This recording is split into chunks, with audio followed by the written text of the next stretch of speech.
Well, I feel somewhat like I'm home. I really do. This is my third visit. I fell in love with your pastors very quickly.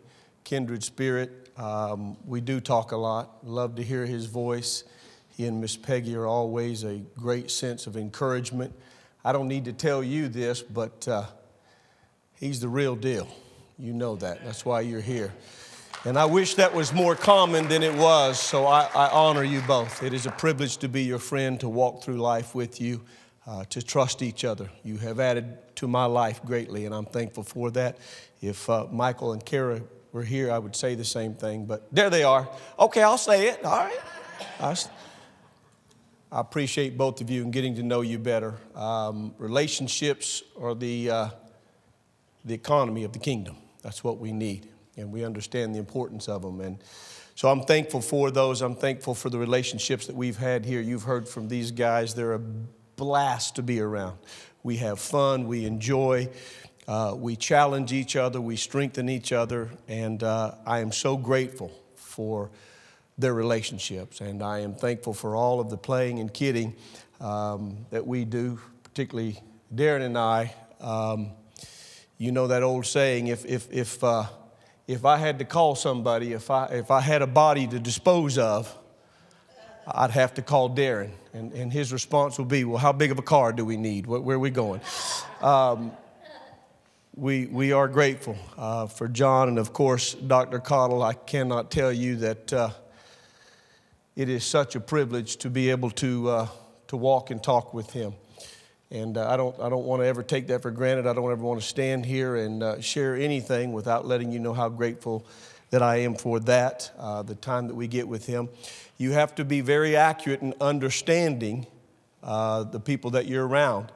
We're all equal in the love that God has for us. But people have different measures, and you have to recognize those measures. One of the true shortcuts of life is that you find somebody who's already done it and apprentice underneath them. That's one of the only shortcuts that there is. If you can find somebody who's done it and apprentice underneath them and get underneath them, you can take time out of the equation. And Dr. Cottle, you get one of those about every 150 years. That's true. He's forgot more theology than I've ever learned or could learn or know. He has absolutely been an amazing vessel in the body of Christ. And the great gift that I believe, honestly, is that he's very well known. He's known everywhere. But God never let him become iconic because he loves him and us too much, and we needed him. He's one of the most humble servants I've ever met. True, not in just word. And so I'm grateful for that. I'm thankful. I know that you are, because we're here for a purpose, and we're here to learn and grow together and make each other better. That's why we're here. We want to get better. So all of that, I'm so thankful for the opportunity that we have to be together, to share things together. I'm going to take a few moments, share some things. Our mantra, I'm going to say it again, you've heard it. I'll take care of me for you, and you take care of you for me. I want you to adopt that in your life, because that takes the selfishness out of it. And we've got to be our best for each other. We need each other. We can't do this on our own. We're very passionate as a group in doing this, in building and strengthening the body of Christ. I always have to start with this and make sure people know I've been here for 3 times. I've talked to a lot of you. I've helped some of you along. It's a journey. It's always a journey. It's never easy. It sometimes takes several times. But we're not here to sell something or to gain something. We're here to grow together, to sharpen what we do. And we want to make sure that we're doing that together. Part of our assignment in being here is to train you. Training is the ability to apply what you know. It's not our goal to share and say, look, I'm successful. I've learned all these things. The greatest professors, I've had a little bit of academia in my life, the greatest teachers, the greatest trainers, the greatest professors in our journey are not the ones that you step away and you go, wow, they really know their stuff. The greatest trainers, the greatest professors in the world are the one that you step away and you go, wow, I know their stuff. That's what makes Dr. Cottle so passionate. Not to get up here and impress us with knowledge. His passion is to make sure you get it. That's what we want to do. That's what Crest Fund is about. That's what Life Leaders is about. We want everybody to go up. If we don't rise together, we don't rise. We've got to do it together. That's got to be our mentality in the church. We've all got to go up. We're in different places and spaces and spots and strengths and weaknesses, but we all rise. And when we all rise, we win. God can use us. That's very important to us. I want to say something as I get started here, because I'm going to talk just a little bit about why we're doing this, and I'm going to share some financial things with us. Darren is the guy that takes money and actually invests it. I'm the guy that tells you about the things and where to put it and strategies and ideas, and we have different spots. I'm a financial expert with a lot of degrees and education and designations, but he's the guy that actually takes it, buys something, makes money with it. I know where to put it, place it, do things. And together, we came together probably, we've been 20 years, I don't know, somewhere in that category. But many years ago, we came together because we saw such a need in the body of Christ, that people needed places to invest and to do things. And so it was actually me pressuring him to do this. I said, you've got to help the body. He didn't need that. And I said, Darren, you've got to do this. You've got to help the body. We've got to go. Money's a huge issue. And all that we're talking about with what John's doing and was doing earlier, which was absolutely outstanding, in heaven and a landing pattern, and all that Darren was talking about, the kingdom and understanding the rule and the reign, and that's us getting busy. All of that, we believe, is dependent on one thing: money. Money answers the questions on the earth. Our assignment, I want you to hear this. Pops just said this. I'm gonna give him credit here just one time, and then after that, I'm taking credit for it. Our assignment is tied to the earth, not to heaven. That's what we've been hearing for all morning. Our assignment is tied to the earth, not to heaven. And I don't really get into I've studied eschatology. I've got a biblical degree. I've studied a little bit of it. I know the different things. I don't really care what your eschatology is and where you're going to go. The question still remains, what are we going to do here on the earth? Because your purpose is tied to the earth, not heaven. That's why we do what we do. We want to make ourselves better and sharper and greater. And that's why we've started all of this. So I don't want you to, and I think you've picked this up all along. I don't want you to ever think, wow, they know their stuff. We failed. If you don't know it when we leave and you don't have a desire and we haven't piqued your curiosity to delve into this, then we failed. Doesn't do any good to say, well, man, that person's good. What am I doing? Christianity is not a spectator sport. It was never designed to be. You've got to be in the game. You've got to be in the trenches. And so we want people to go, we want people to go up. Part of this is helping you build strategies, habits, goals, the things that are important. Many times people have uphill dreams and downhill habits, and it won't work. You can't have an uphill dream and go, I want to go here, and have a downhill habit and think that you'll get there. So we talk about financial habits. We talk about financial strategies because we believe that's paramount. But that's not all we talk about. Life Leaders Collective has come out of years of us doing what we're doing here today that we're sharing with you, being transparent. We share everything with each other. If I've got something good, I found some bands. This is an amazing thing because we believe that you've got to have guideposts in your life to increase, to get better, right? And there's a lot of them, but we use 4 of them that we've primarily always done. And that is really these 4 guideposts. I do this every year. Darren does this every year. This is how we hold each other accountable. That's what we're talking about with John. John holds me accountable. Hey, you're slacking in this. And the 4 guideposts that we've used are this: spiritually strong. You've got to be spiritually strong.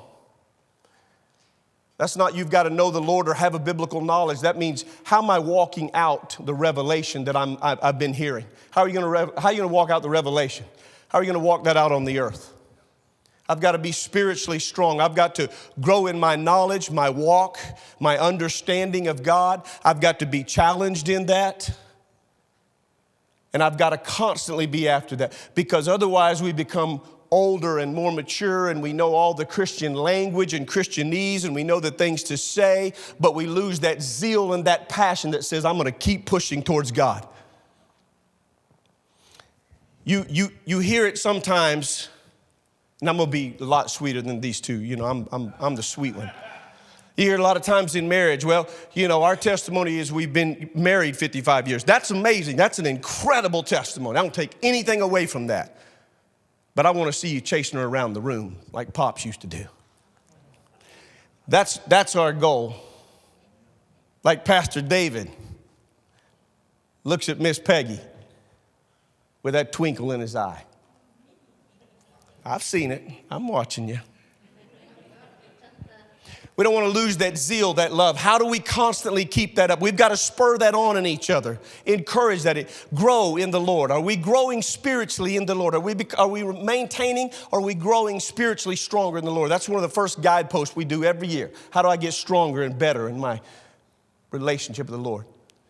The second guidepost that we use is emotionally stable. Emotionally stable speaks to my relationships. How are my relationships? How do I communicate with people?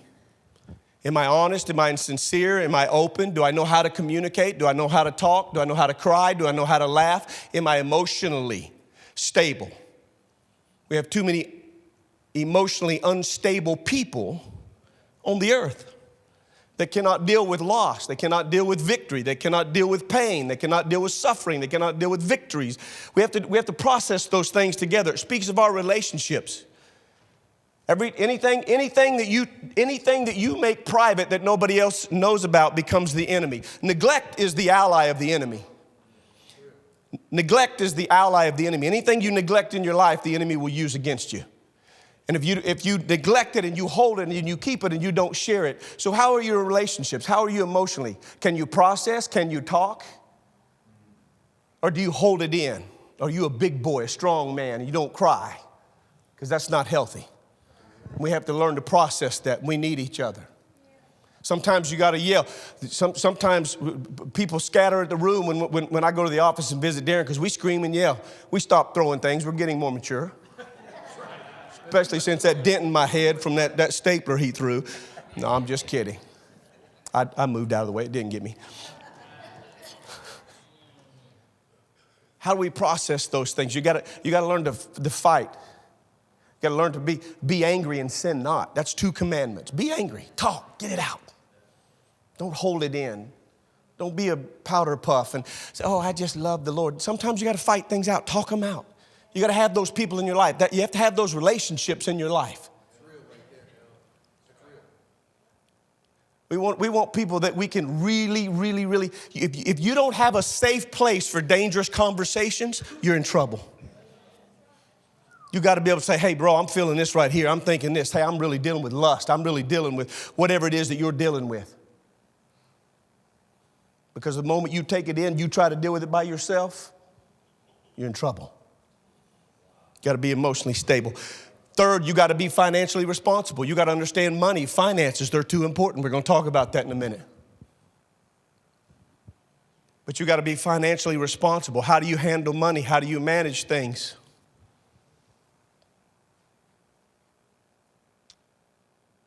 One of the things that we do that we'll talk about, I don't know that we'll get to it today a lot. When we talk about money, we talk about stewardship, right? We preach that, don't we? We're just stewards of it. You don't own any of it. Is that true? Does anybody own it and God doesn't? It's all God's. So we're stewards of it. And the biblical delineation of steward is very clear. Jesus made it clear. If you don't have to know any languages, you don't have to know anything. You can read it right there in Jesus' story. Stewardship is about growing, not managing, not holding on to, not being scared, not being in fear, not using excuses and going, well, I just didn't want to lose what you gave me, God. It's about being bold and strong and going, I've got to learn and I've got to grow and I can't let the world outsmart me. I can't stand back and go, well, they get money and I don't because it's evil and I don't want to touch it. You can't do that. You've got to be financially responsible. You've got to be increasing.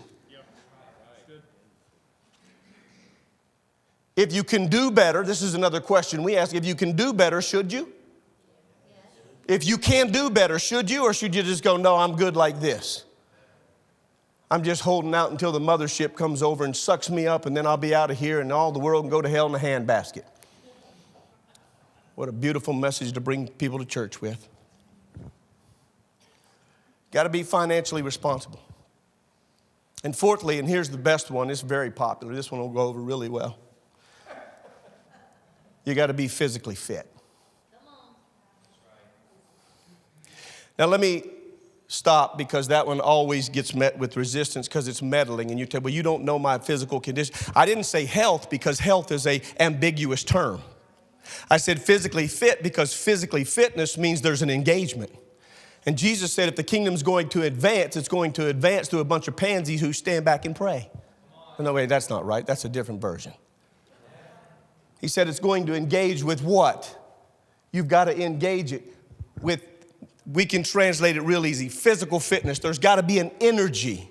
Now, everybody's at different stages, different places. There's exceptions, there's challenges. I understand every bit of that. But regardless of where you are, you have to go, how can I get physical? Maybe I can just move my pinky a little bit more this year. But I've got to have a goal. I've got to have something that says I'm moving towards being physically fit. Everybody has different physical fitness challenges, and there's all kinds. I get it. There's thyroid, there's this. I understand there's medical conditions, but that does not keep us from having a standard. It's the same thing the church got into when we said, well, people in poverty, you can't preach anything because they're in poverty. It's because we didn't understand the definition of poverty. Poverty is not the state of not having, it's the fear of letting go. It's not about what you don't have, it's about what you can't release. And physical fitness says, I've got to engage. I've got to, however that looks. We're not trying to make everybody a bodybuilder fitness, but there's got to be physical fitness, engagement that we've got to do. And we've got to bring that standard back, because our message in the church has been physical fitness profiteth little. Yes, it does in comparison to eternity. Everything profiteth little if you look on the earth and you go in comparison to eternity. But that's not our assignment. Our assignment is in time, not in eternity. It's in time. So in time, I've got to make sure that so the reason we have life leaders is this is out of the development of who we are. I am going to challenge John. John, come on, you're not your best. He's going to challenge me, and he does. It's amazing that yesterday, you know what we talked about yesterday? Sitting at the table.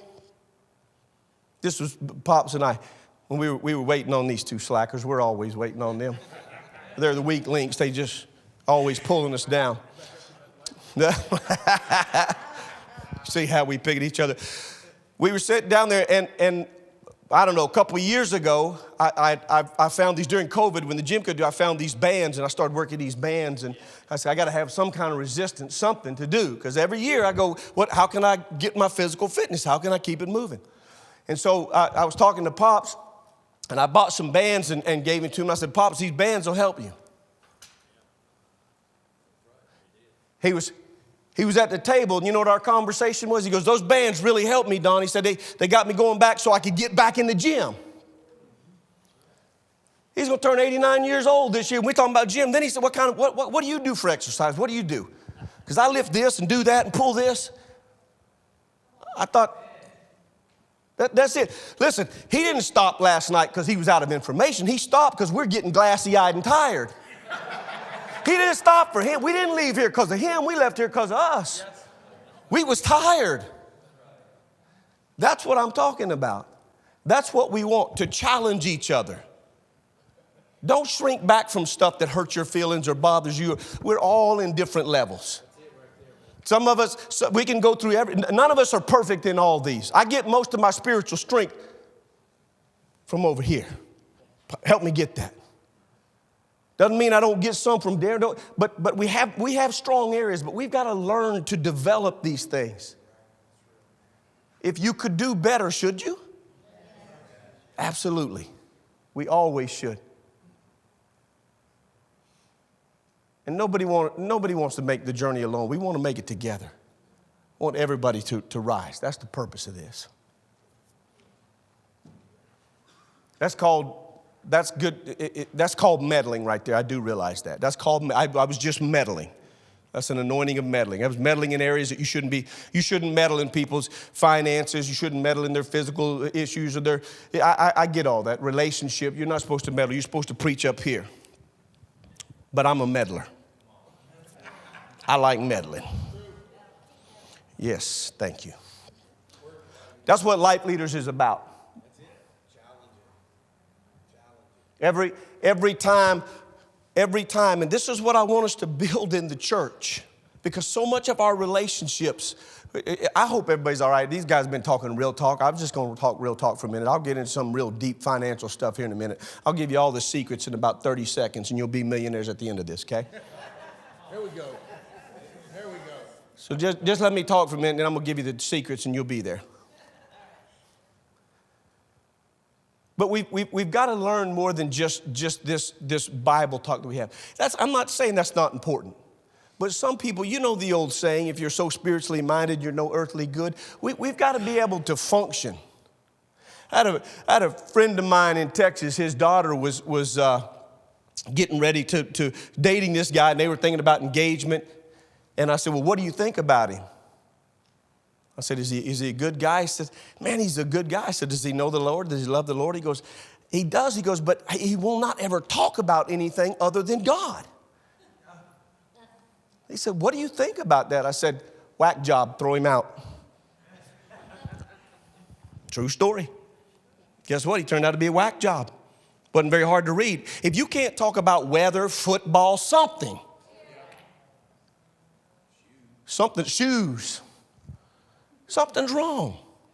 We've got to be able to have these conversations. And so part of what we do in Life Leaders is we have real conversations. We have safe places to have dangerous conversations. Because you will not get to where you're supposed to be if you're over here by yourself struggling, thinking, that's the plan of the enemy. Well, I'm just unique. I'm just this. I can't get. Listen, find somebody who's good at it. Apprentice under, get underneath them, and it'll take your life up. That's why we do what we do. It's fun. There's nothing better in life to see if you can help somebody's life go up, I promise you it's better than any drug, any crack, anything you'll ever get your hands on. That is the greatest, single most addictive thing in the world, to see God use you to help somebody's life elevate. All right. Talk about money now, Don. Finances. Y'all get that? Do you receive that? That's what Life Leaders Collective is about. We're walking together. We want to be better. We want to be better. As Darren said, want to be better tomorrow. Want to be better the next day. I want to grow. I don't ever want to get to the place. I actually retired when I went back to the University of Georgia to get a Master's of Science in Financial Planning and Economics. It was a very hard research degree. And everybody goes, why would you go back to school after you graduate? Because I want to be better. The real truth is I want to serve the body and I want to be the best that I can be. I don't want to haphazardly give some leftover to God's people. I want you to be the best you can be. And we're not asking your permission. We're just going to do what we can do to get you there. Y'all want to talk about money?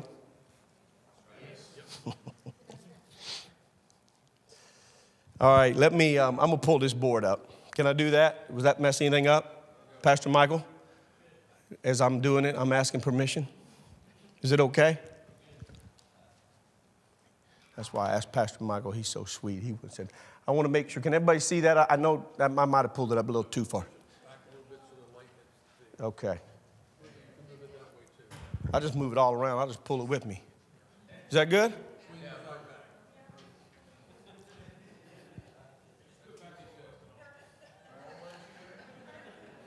Y'all want me to do puppets back over here? I used to do puppet ministry now. If that'll help y'all. We so silly. All right, let's get serious here. Stop joking around. Let's talk about money investing. Why Crest Fund? Why do we do this?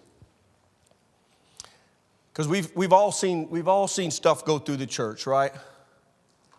We've all seen somebody come in and they work for a broker dealer and they're going to give you a few techniques and concepts of finance, and then they're going to put you in something. That's what we're not going to do. We want to teach you how to invest. Don't care where you do it, we're going to teach you how to invest. Why is investing important? Because if you don't invest, I'm not talking about spiritual. Obviously, the laws of God function everywhere. But listen to me. Just put all your Christian and everything aside for a minute. If you don't invest, we know economically that you're going to go backwards. All these statistics that you hear when they say, the average family lives paycheck to paycheck, they're struggling. The reason why is they get behind because they can't keep up with the growth.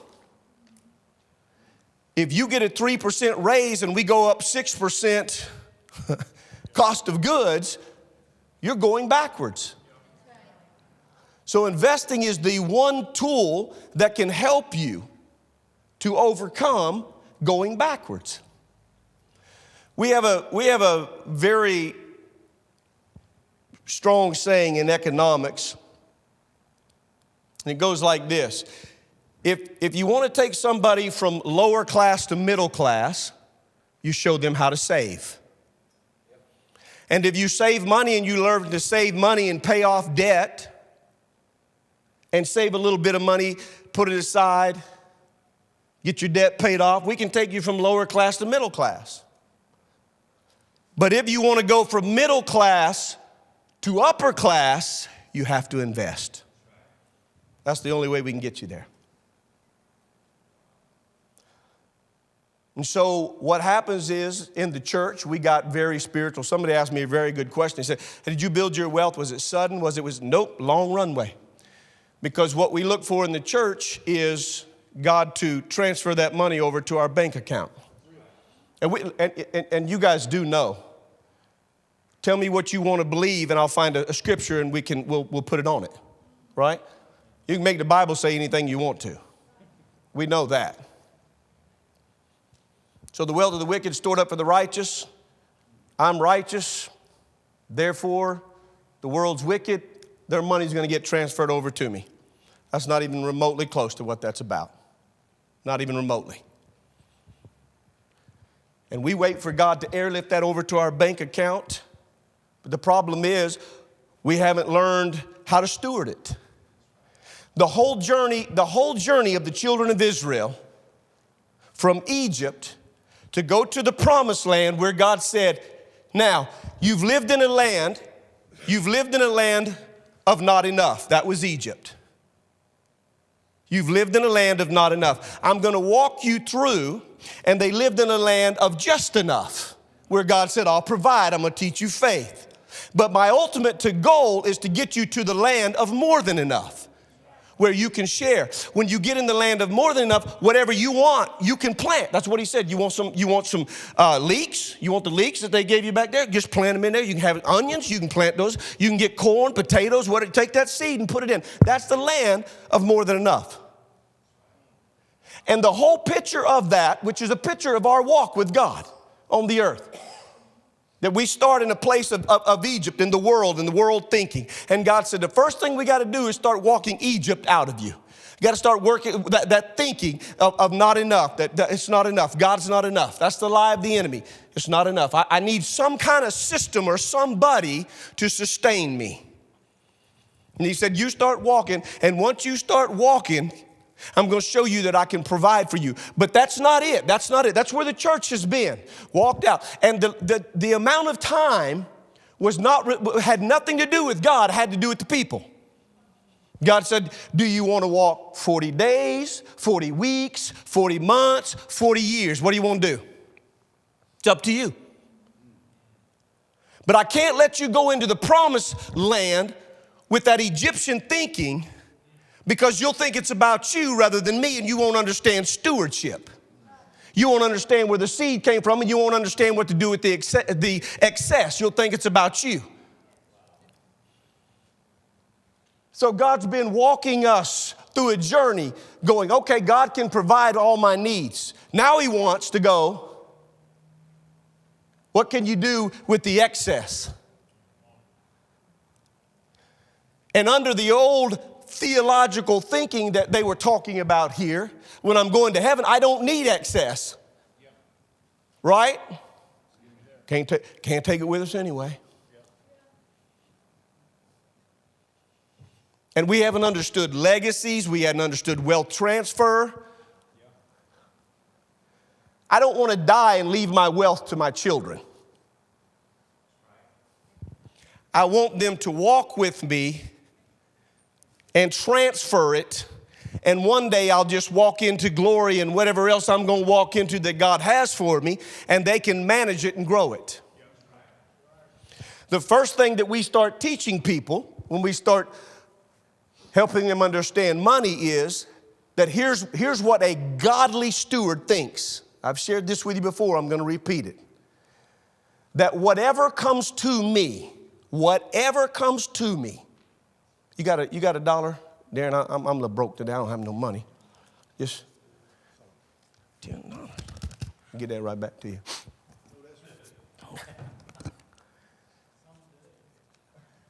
Someday.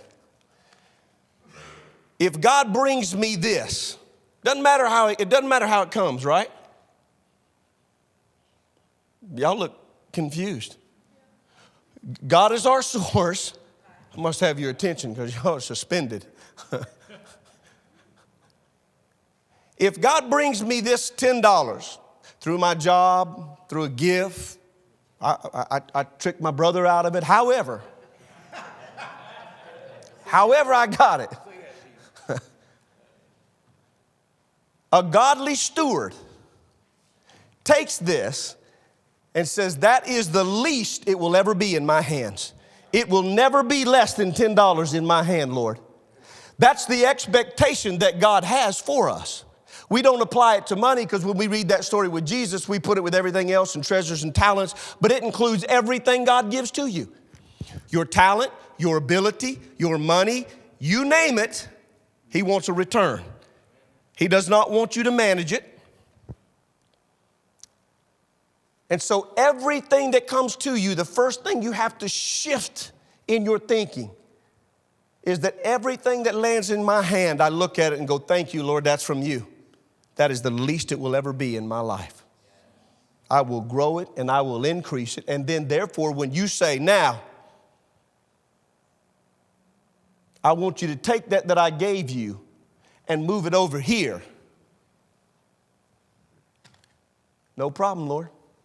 That's what you want, it's yours. But it's the least it'll ever be in my hand. I'll increase it and I'll grow it and I'll get it. You can keep that if you want to. It's Darren's. I just wanted to bless you. It's the first thing you have to do is shift your mentality. Because that's God's expectation. And if you're going to get in agreement with God, you got to stop going, well, I don't know if there's enough. You've got to change the way you think. Let me take you through a couple of things for our thinking. I'll just hold this for him when he gets back. I want to give you a couple of things. One of the things that I spend a lot of time doing through my journey of doing this is I've learned to study behavioral economics. Because getting people to invest or finding places to invest is not the hard thing. I'm in that business, so I know the ins and outs. I can spend 30 minutes with you and help you avoid some pitfalls or the wrong things or to stay out of and direct you in the right thing. Whether you have a 401k or whatever you have. So I can do that fairly quickly. The biggest challenge that I have in dealing with people is their behavior. That's the challenge for the things that we learn. I'm going to show you that so that you can understand what I'm talking about. So behavioral economics is a fairly new study. It's a fairly new field. It's a combination of really two professions, obviously psychology and finance or economics. And how we deal with money, how you grew up, how your parents dealt with you, how your grandparents dealt with you, the culture, the society, the neighborhood, the place that you live has affected your behavior and your psychology in money far greater than you realize. And you can hear biblical teaching and things, but if you don't change that and become aware of it, you'll repeat those cycles. So the biggest hindrance we have of getting people to a wealthy place in their life is usually the behavior. Because the behavior drives the habits. And bad habits give bad outcomes. Let me give you a couple of examples. I'm going to talk to you about these and give you a couple of things that I hope will help you. So we call these biases, they function in life. So this ties together with life leaders and with Crest Fund and investing and when we sit down with people, because when you have biases in your life and you're not aware of those biases, they affect the decisions and the things that you do. I've shared a couple of these with you. I want to share a couple more and go through them with you here quickly.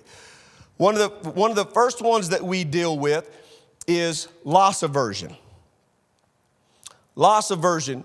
Loss aversion is when you're more concerned about avoiding loss than you are acquiring gains. I'm going to say that again. It's an unbiblical concept. I want you to really pay attention for just a few minutes and I'll be done. Loss aversion is when you're more concerned about avoiding loss than you are acquiring gains. And that's not how we live our life in Christ. Doesn't mean that you run around wild and don't care about loss. It means that the focus of your life is avoiding loss rather than acquiring gains. Back to Jesus' story. Gives different talents, 10, 5, and 1. He comes to the guy with 1. The guy with 1 goes, well, I have loss aversion, Jesus. I was afraid to lose your money. I was afraid to lose my talent. I was afraid to lose my salvation. I was afraid to lose whatever you want to fill in that little spot there. And so as a result of me being afraid to lose it, I backed up and held on to it, but I kept it. I have the same thing you gave me. Does anybody ever heard of that story? Everybody ever read that in the Bible? Anybody know the outcome of that story? We all do. Jesus said, nay, not good. Not good. Ends with weeping and gnashing. That is not how God called us to live our life with our money, with our relationships, with anything. You've got to invest. Of course we want to avoid loss. But the focus of my life is not avoiding loss. You can't have a relationship if you're going to avoid loss. You can't have anything in your life if you're going to avoid loss. There's nothing that you can do. That is built into the chaos system. It happens. But our focus is not avoiding loss, it's acquiring gains. And if I acquire more gains than I do losses, I win. That's all investing is. And I dare say there's not a person in here today that can say, I've lived my life of 10 years, 15, 20, 30, and I've never encountered any loss of any kind.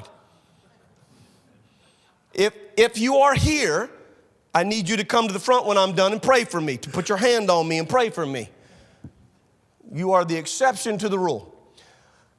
And loss aversion is hard because it's scary. I'm going to show you something because I've realized in doing this that sometimes people say, well, man, he doesn't care about loss. He doesn't care about the risk. No, I do a lot of risk profiles. I do a lot of risk studies. I was very, very heavy in my academia in risk. It's very important. You have to be able to count it. Jesus said you got to count the cost, count the risk, and you got to know what you're doing. But you can't let that drive you. You can't let that fear get on you. So let me show you something about losses because this is important, and I'll show you something that you probably inherently know, but you don't know that you know it. And one of the things we do when we talk about investing, we help people, especially as you mature. When you're younger, you can afford more of those up front. As we grow older, more mature, we have to be careful we can't afford those same losses. And here's what people don't understand many times when you're talking about loss. If somebody has because it's what we call funny math in finance. If you have a 10% loss on an investment, most people say, well, I've got to get 10% to get back to normal. That's not how that works. If you have a 10% loss, you actually have to have an 11.1% increase to get back to where you were. Those are small numbers. As they get bigger, a 50% loss requires a 100% gain to get back. That's why we have to be wise. That's why I'm going to take a second and teach you this, because I'm not saying that we don't care about loss. We want to avoid loss. It's not what I'm saying. We want to avoid loss. I just don't want to have loss aversion where I'm more concerned about that than I am acquiring gains. Is everybody following me? This is why people don't retire. This is why people make mistakes. I'm in this game, trust me. I've sat down with too many 60-year-olds that don't have any money, and that's heartbreaking. That's part of the reason that my compassion lies in this. I've watched too many people. As a pastor, I watch people make mistakes that we don't need to make, and it's too important. Let me show you. I just want you to understand this principle as we talk about loss and how it works. So if you have $10, okay, I'm going to do this as simple and easy. I'm not trying to make complicated numbers. I'm certainly not trying to impress you, because I'm not a math guy. There's a difference. Don't get that confused. I'm a finance guy. I'm not a math guy. Darren's a better math guy than I am. But if I have a 10% gain, okay, a gain, a plus, a gain, right? So with that 10%, what did I earn? See, you guys I got $1, right? 10% gain. All is good. If I have $10, and I'm doing this because you'd be surprised how many people don't understand this. And if you understand it, it just helps you to go into things with a lot more knowledge. If I have a $10 loss, okay, I have $10 and I have a 10% loss. I have a $9, I lost $1, right? So 10% gain, I had $1, 10% loss, I lost $1. So what happens is, simple math, you look at it and you go, okay, I've lost $1, so I need a 10% gain to get back to $10. But that's not how it works, and here's why. Because you're not starting with $10, you're starting with $9. And 10% of 9 is $9.90, so I'm still short. So it doesn't take a 10%, it takes an 11.1% to get back. Does everybody understand that? That's important when we talk about loss inversion, because loss is important. And one of the things that people do, and the reason I'm telling you this, one of the mistakes people make is they chase returns. Chasing returns is one of the greatest things that can hurt you. I would rather have a 6.5%, 7% consistent return than I would a 30%, 20% because of this right here. This is what people don't know inherently is in your investment. So if you have a 70% loss on an investment, you would need a 233.3% gain to make back to where you were.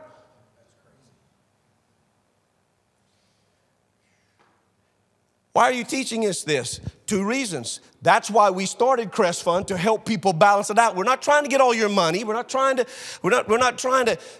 tell you this is the only investment in the world. We've created it as a fixed income component to your portfolio to help you, to stabilize. We like the market. I don't care where you invest, I'll help you. Is everybody clear on that? I want to make sure. We're not here to sell you something. We're here to help you invest. This is always where it gets a little sticky, a little breath comes out of the room, people get a little tight, a little nervous. I don't have anything to sell you. I don't have any way to make money on you. I'm here because it's my assignment. I can't stand over here and tell you, listen, I could go make millions of dollars. I could, except I can't, because it's not my assignment. Neither can he. Well, he does. Well, we do. But we do that with what we've already done. Our assignment is to the body to help the body understand money. I don't want you to be scared or nervous. That's why we talk to people. That's why we spent hours and hours helping people understand things like this, because if you get to it, and listen, this gets compounded, okay? This little scenario that I give you, if that's just your investment. If you're in a retirement mode and you're taking out of that principle, oh, those numbers are just really, really not good. That's what we want to help people avoid. We don't want you to get into that space where you do that. So loss aversion is a big one. It's literally a bias that we get into. But you do have to understand the importance of loss, and you probably do, whether you understand the numbers behind it, how important it is, and that's many times what drives us to avoid loss. But you can't do that at the expense of acquiring gains. Good? Let me give you another one. Another bias. Just talk about these for just a couple. I'm done. Just a couple. The other one is heuristic availability. Heuristic availability is one of the most challenging that we deal with, and I'm going to show you why. Has anybody heard of heuristic availability? It's a psychological term. I'm not a psychology professor. I'm a psychology patient, but that's different. I'm just kidding. I probably could be. Heuristic availability. It's heuristic availability. And heuristic availability is when you recall the most recent and common information available to you. This one is one of the most frustrating that I deal with. Well, Don, I watched Kramer the other day, and Kramer said if I buy GE stock, whatever it is, GE is good stock. That's called heuristic availability. You recall whatever the last thing you heard was. The last thing you heard was a talking head on TV telling you to do something. By the way, we tracked his portfolio for a year. Worst results I've ever seen. I have nothing against the man. I'm just telling you data, empirical evidence. That's all I'm telling you. They're not on there because they get results. They're on there because they sell. That's not where you get your investment advice. Some of you look really mad right now. That's not where you get your investment advice. That's not how that works, because you can't give generic information like that. And if we were right half the time, as much as we thought we were, then we'd have that crystal ball. We'd all be billionaires, but that's not how that business works. Finance makes its money off fees, not being right. Wish I had time to sit down and show you that. It's not that it's an evil, bad industry. We're just trying to bring you into the kingdom. Heuristic availability is when you recall the most common information and you believe that it's truth because it's the easiest to access and it's common. I shared last time a little bit on this, and I said to you, if I said today you were living in the safest time in human history, the least amount of wars and disease and all of those things, do you believe that's true? Most people go, no, that's actually true. There's two sociologists from Harvard that track that. They have data to prove that. The reason you don't agree with it, and you're probably still arguing in your mind, is this. This is called TV news. That's what you access and see. I just saw the other day there's a rape. Exactly. Because that's what they report.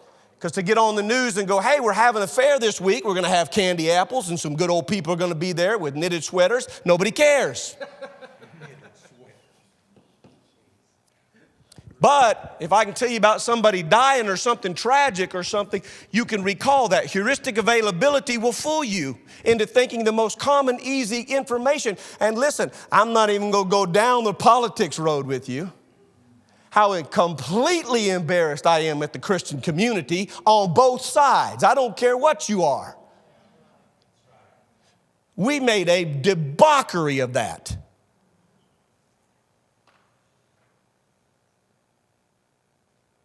I don't care what your politics are. You have to be careful not to be we argue over heuristic availability, which is information that we don't even know is true.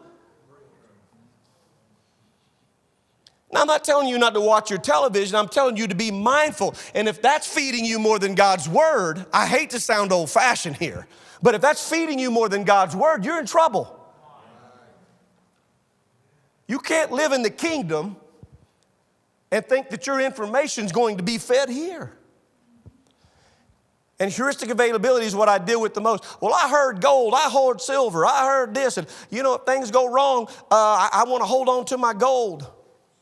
Gold's a commodity, but it's not what it used to be. It used to be tied to the gold standard. We don't have a gold standard. We have a debt system. There's no gold standard. So the best your gold coins are going to do, and again, they're a good commodity, but not what they used to be. And they're tied to, they're good as a commodity. We might be able to boil them down and do something with it. But if it all goes south, I'm more interested in your green beans than your gold. Well, I heard that. And you don't think that talking heads know how to push things and to do things to move people? Warren Buffett said, fear and greed drive the market. Fear and greed. He's 100% right. The market drives by fear and greed. You know how he got rich? He said, this is how I did it. When people are fearful, I'm greedy. And when they're greedy, I'm fearful. Because they move the masses.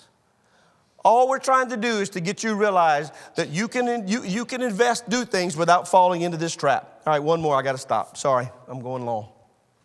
Darren took all my time. Well, somebody got to be blamed. You're just so easy to blame, see. All right, you guys all right? Okay, let me give you the last one right here. The last one is what we call confirmation bias. And this one's going to scare you. Confirmation bias. I struggled with this one for years in my first degree because I started learning research, actual research, right? Pops will tell you when you get in academia and you put out a paper, and a lot of you know this, that paper is only valid if it's been peer reviewed. So you can't write a paper and go here, like the newspapers and all that. That happens. They do it all the time. But we don't count that as being sound until it's been academic or peer reviewed by people who are in that profession. So that means I can't just write something and send it out and go, this is correct. There's got to be people in the field, in the industry, that are experts go, no, you got to research that some more and find out. And this is where I started finding out about confirmation bias. Confirmation bias is the tendency that we have to search for and favor information that confirms our beliefs while simultaneously ignoring or devaluing information that contradicts our beliefs.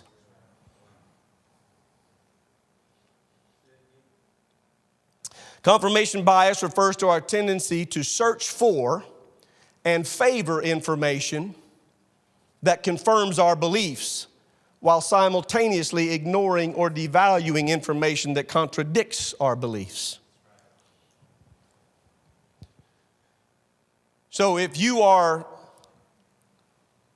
a climate person, right? The climate change, that's a big one. And you go, I believe in climate change is destroying the earth. I'm going to prove it. What do? You go to Father Google and say, Dear Father Google, and then you're going to find the information, scroll past anything that would be any academic. By the way, here's one for you, freebie. This one's really going to help you. There's something called Google Scholar. You ever heard of that? Google Scholar is actually academic peer-reviewed articles that you can trust that have been peer-reviewed. Doesn't really sell much. It's in the academic world, but it's an incredible resource. That was free. I threw that one in for free. I might have to charge you for everything else. Confirmation bias goes, I'm going to go to Google and search out what I already believe to be true and find it. And boy, oh boy, did we watch the Christians do that.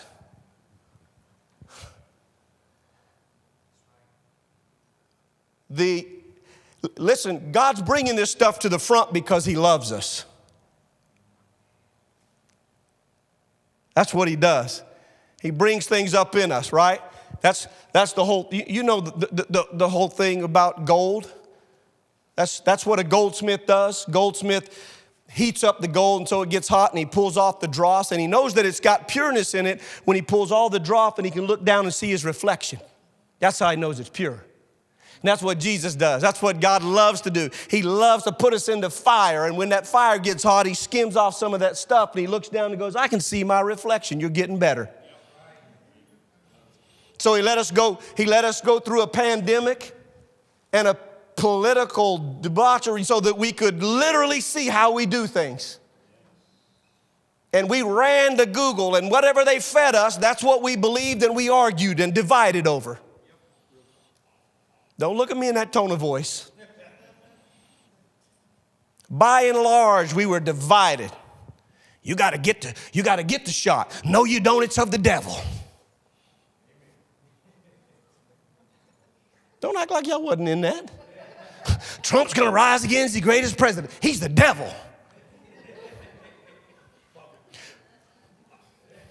Him and Bobby Boucher.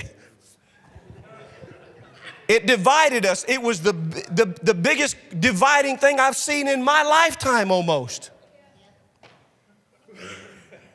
And we all went after our confirmation bias. Which one was right? Who cares? We look like idiots. People say, Pastor, you think I should get the shot? If you want to get it. Do your research. You think Trump's going to be president again? If he is, vote for him if you want to.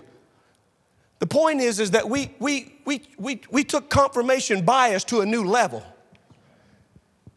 And what God does during that time is I'm going to show you what your real source of information and revelation is. That's what I'm going to show you. Because if you stop and listen to me, you can hear. And we shouldn't be caught up in those things. I'm not saying they're not real issues, but they shouldn't be dividing. Confirmation bias is a very dangerous thing. You always look to find what you already know and strengthen that, while simultaneously you reject everything else.